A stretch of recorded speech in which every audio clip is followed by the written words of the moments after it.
Yo, what's up mga boss? This is Kabayan Alfonso po here at Okanagan, British Columbia, Canada. Basic walk around tour po muna tayo nitong Ford F-150 Super Crew Lariat Package FX4 Off-Road Edition. Let's go!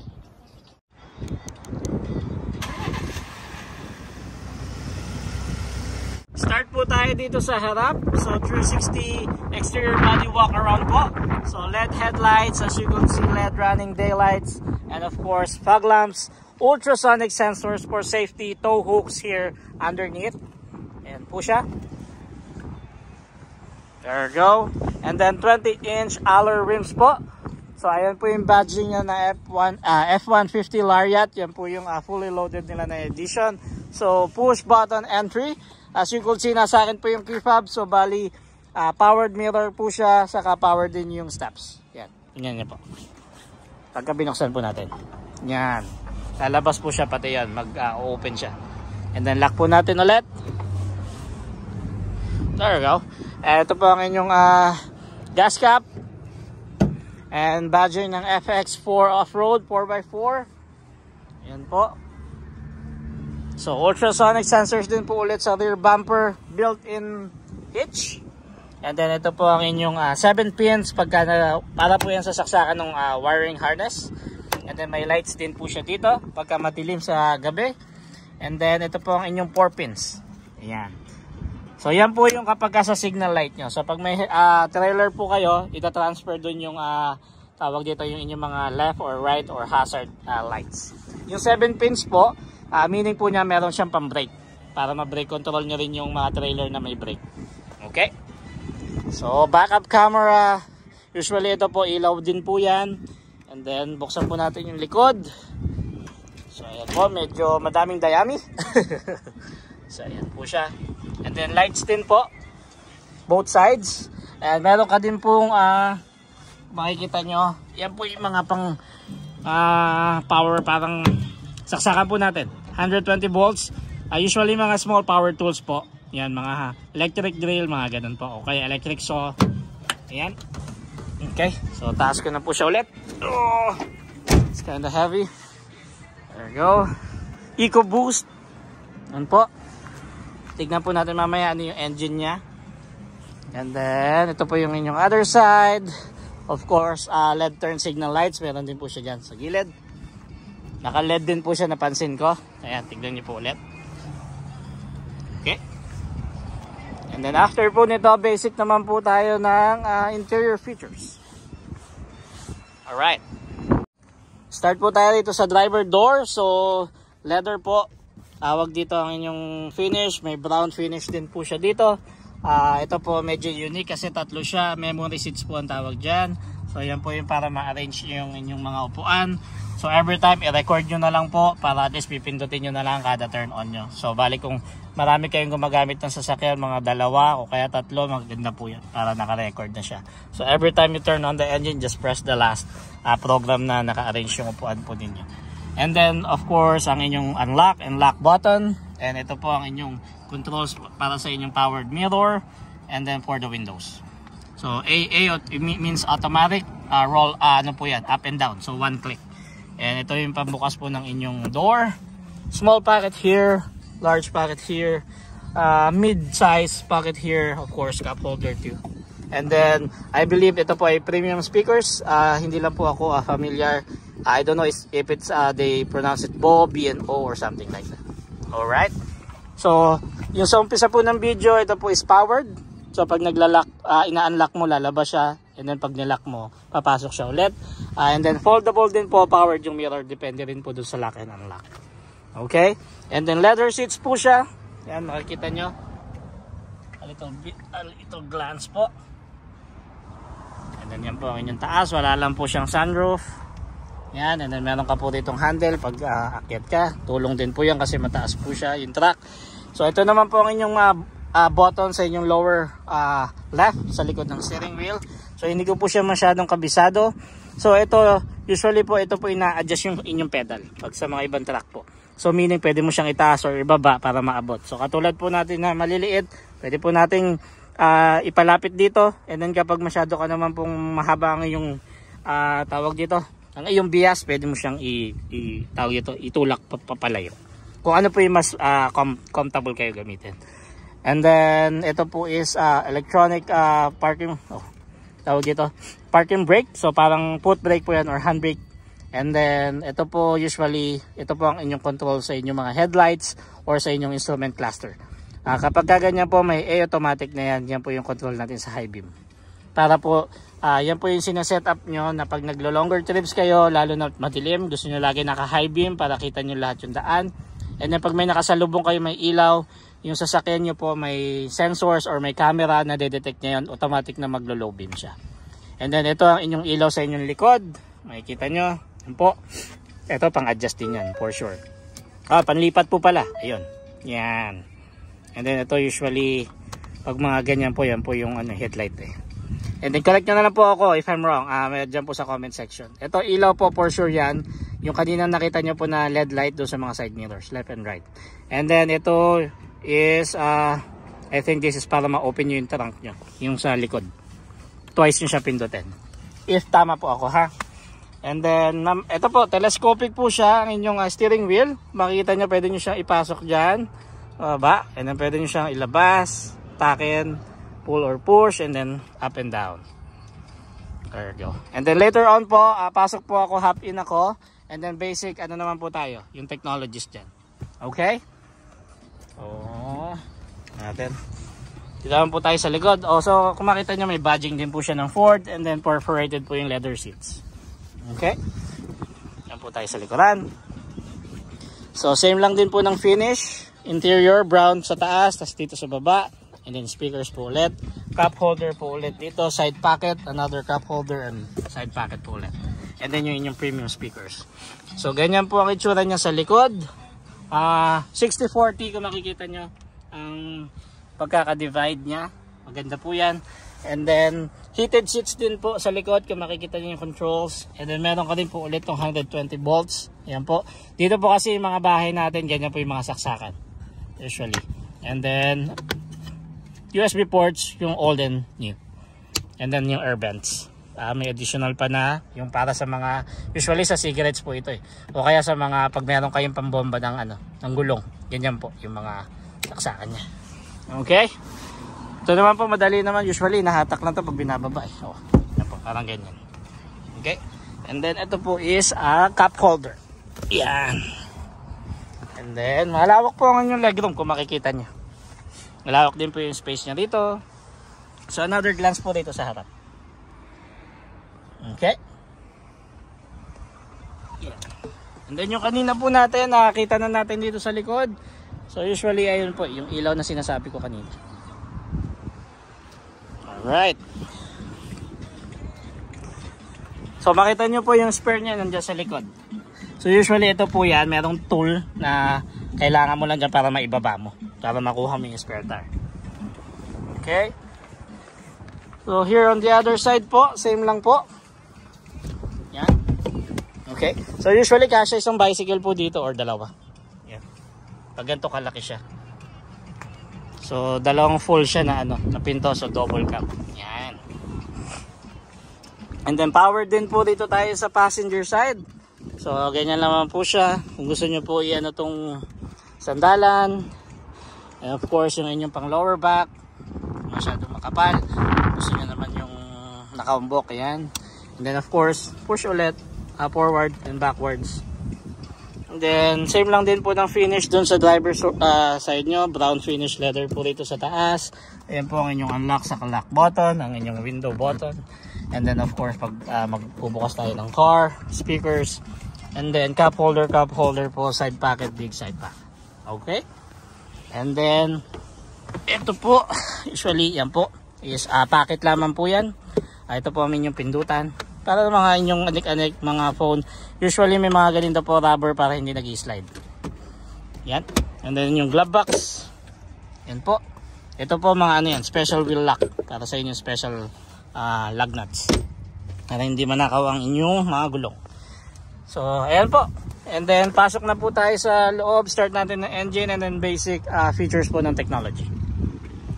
Start natin ng engine. So dito na po tayo sa loob mga bossing.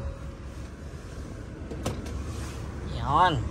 So, makita nyo po, digital po ang ating instrument cluster, ang inyong infotainment system. So, basic ano na po tayo, features. So, before that, pakita ko lang po ang inyong dashboard.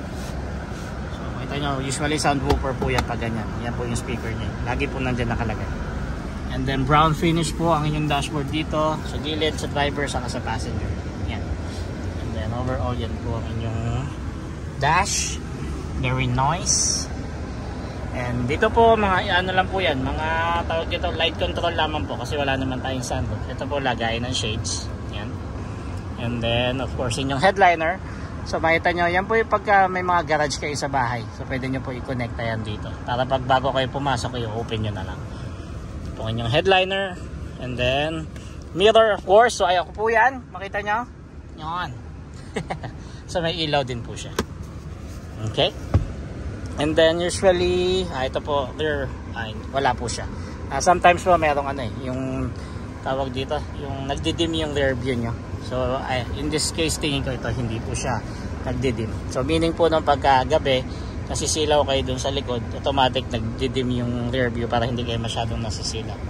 So ayun, basic ano feature na po tayo rito. So steering wheel po, ayan po. Kung makita ninyo, so lamang po ang ating seat. So ayan po siya. Ito pong logo na yan is for cruise control para ma-set up nyo yung speed nyo. Teka lang po, hinako lamang po yung ating ano masyado mainit. Patayin ko na lang po muna. Yun.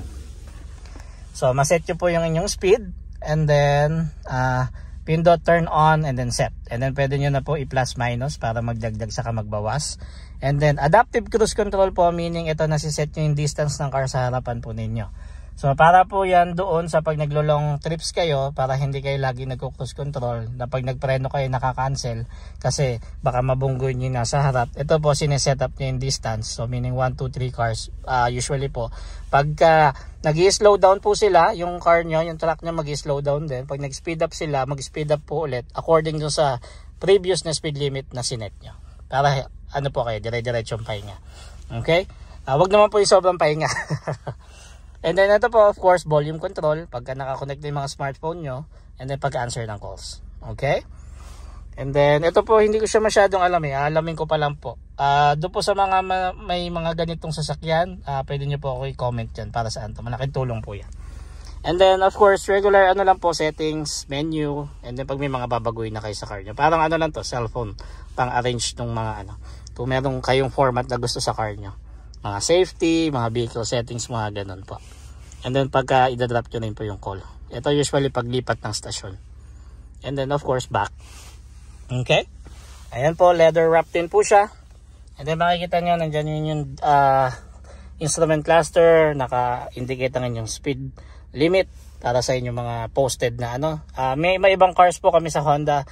Yung mga bagong CRVs natin, Pilots, Ridgeline. So and then other cars din po, equip po sila na may camera po kasi tayo dito, tawag doon Honda Sensing Suite. Kada nagda-drive kayo yung posted limit nakikita niya, and then mag-a-appear po dyan. So pag medyo nalito kayo na ano nga palang speed limit dito, nandyan po siya nakalabas. And then of course nandyan po yung inyong mga temperature ng inyong engine, and then yung inyong engine, yung life, and then ito nga po yung engine niya. Ito, hindi ko po kabisado kung para saan yan. Pero ano po yan? Cool sa kahat. Yung ano na yan, C saka H. And then low high, yung oil life naman po. And then ito naman po yung inyong gas. Okay? And then for sure, kailangan nyo na ng gas. And then inyong speedometer, kilometer per hour. And then inyong revolution per minute, RPM. Okay? And then may temperature ka rin nakalagay doon. And then ang inyong odometer. There you go. So tapos naman po tayo dyan. Of course, yun yung mga air vents. Ayan po, ito, saka ito. And then ayun po. And then dito po sa nakikita ko, wireless charger po siya. Papatong nyo lang yung phone nyo pag ganyan yung mga logo. Ayan po. And then old and new USB ports. As you can see, may palaki kang packet dito. Lagay ng battery siguro. Hindi ko po alam kung nasa ilalim nito. Ito may gilid din siya siguro pag mga cards pwede mo lagay dyan. And then ayan po siya, park, reverse, neutral, saka drive. Hindi ko po alam para saan tong M saka yung logo na yan. So aalamin ko rin po yan. So kung makikita nyo po ang inyong transmission, by the way po sa mga nakakaalam dyan, pa-comment po ako, malaking tulong po yan. And then ito pong plus minus sign, ayan naman po yung sa transmission nya. So usually pag ganyan para siyang CVT. So meron siyang drive modes pero pwede mo rin mag-add and pwede mong kontrolin siya parang manually. Semi-automatic po parang gano'n. And then cup holders po dito. Kanina po sa harap, sa umpisa ng video pinakita ko po na meron siyang remote start. Ito 2 clicks nyo lang po yan. And then ito naman para mabuksan nyo yung likod nyo. Yung parang yung trunk natin. Twice din siya. And then ito is panic button. And of course lock and unlock button po. Okay. And then ayan po ang inyong center. Wait lang po natutuslan na po ang ating puwet. Ito po ang inyong heated seats 3 levels. Ito po yung control sa heated steering wheel. Ito po yung sa passenger. So makita nyo rin po siya, cooled saka cooled or ventilated, depende po sa tawag nila. So para pagka summer naman po malamig nyo yung mga seats. Okay.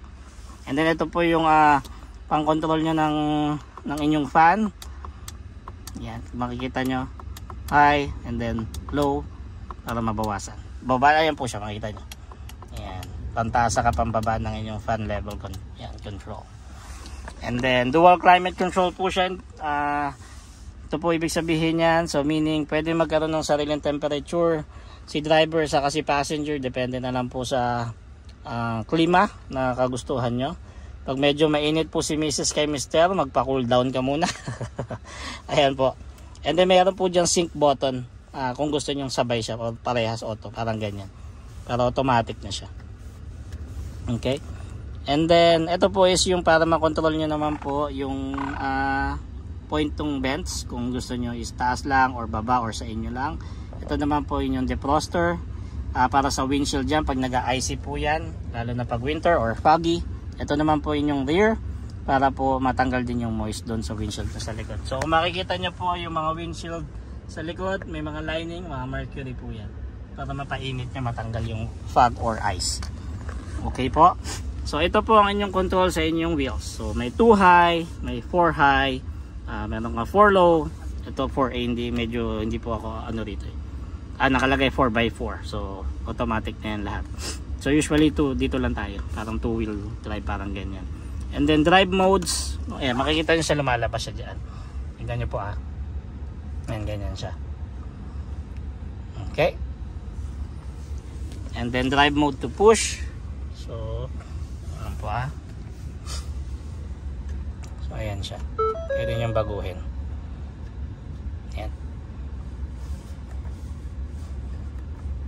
Ayan, panglipat po siya ng drive modes, meaning yan slippery, meron ka normal mode, meron may gumugulo, may tow haul mode, and then meron din siyang pa po yung isa, eco mode para tipid sa gas.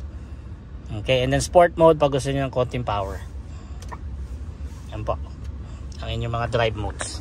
Okay, and then ito po usually pag nagtotow ka na, yung plus minus, kung di ako nagkakamali. So paki-correct po, trailer brake po, ayan, makikita yung lumalabas. Yan. And then ano pa po tayo. So ito po control, naman po siya sa radyo lang po, or sa music nyo, volume pag gusto nyo buksan din yung inyong audio system. And then ito ang lipat ng stations, and then of course play, pause. And then this one di ko po alam para saan siya. Para sa screen nyo, yan, para kung gusto nyo wala. And then of course tune. And then ano pa po, napakita ko na po yata sa inyo ito, yung 12 volts, meron siya rito sa harap. Yan, at meron din siya ng 120 volts. Ganyan po kasi mga saksakan dito sa bahay. Okay. And then I think this one is nasasara po. Nalaglag pa. So ayan po, may cover siya. Okay. Yan po. Okay, and then yan yung clock nyo, and then display general, usually naman ganyan po yan, touchscreen naman tayo. And then kung makikita nyo po, meron siyang para siyang idle stop, siya tawag dito. Ito po yung pag nagpo full stop ka, parang idle stop and go siya.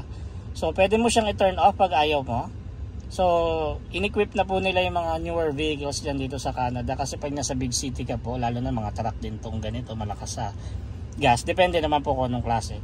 Pag nag full stop ka, yung engine mo mamamatay pero lahat ng electricity okay pa rin po siya. And then, the moment na tapakan mo ulit yung gas mo, yan, tatakbo ulit yung engine mo. So, hindi naman po siya nakaka-apekto dun sa performance. Yung iba lang nako-confuse at first, yung iba gusto din nila yan, katagalan kasi nakakatipid sila sa gas. Pero whatever naman po yung comfortable yung driver, yan, meron kang tawag dito, nasa sayo kung gusto mo siyang i-activate or deactivate. And then camera po, kung makikita nyo, yan, backup camera. Okay, so ito po yung truck mo. Hindi ko po sure kung meron siyang 360 camera, pero baka sensor po kasi ganyan yung itsura niya. And then ito, usually, i-research ko po ulit, pero sa pagkakaalam ko po, yung ganyan is kapag nandun ka sa, kunyari nasa highway ka, nag-park ka sa shoulder. So, yan yung park mode para nade-detect niya kung may incoming vehicles sa likod niya po. Kung may mga kids kayo, hindi niya mabuksan yung pinto. Kapag na-detect ng truck nyo na may merong vehicle na paparating. Okay? Pagka mali po ako, correct nyo ako. And then I'll research din po. And then hazard, automatic naman po yan. Yung laging 4 signals or 2 signals yung front and back. And then traction control. And then hill descent control. So hindi nyo po yata masyado nakikita. Ilapit ko po. Yan. Hill descent control, traction control, hazard. Ito po, i-double check natin yung camera nyo. It'll stop it. Okay? So ayan po siya. Nagalin na po natin sa camera. And then tapos na po tayo sa instrument cluster nyo, infotainment dito. So I think pretty much it po, nagawa na natin lahat. And then pag may gusto kayo dagdag, comment down below po sa comment section. Pag may mali po ako, i-correct nyo po ako. At hindi ko po masyadong gamay pa lahat ng cars or trucks. Okay, so I think we're done here inside. Dito naman po tayo sa under the hood. So, paalala ko lamang po, hindi po mechanic ang inyong lingkod. So, wala po akong masyadong idea when it comes to this. So, bali, ang engine niya po ay 3.5 liter, 6-cylinder gas. So, ayan po, para sa mga eksperto. Ayan po ang kanyang build under the hood ng inyong truck. Alright. So ayun mga boss, dyan po nagtatapos ang ating basic walk around tour nitong 2023 F-150 Lariat Package Super Crew. Hanggang sa muli po, ito po ang inyong kabayan dito sa Okanagan, British Columbia, Canada. This is Alfonso po, hanggang sa muli. Bye-bye!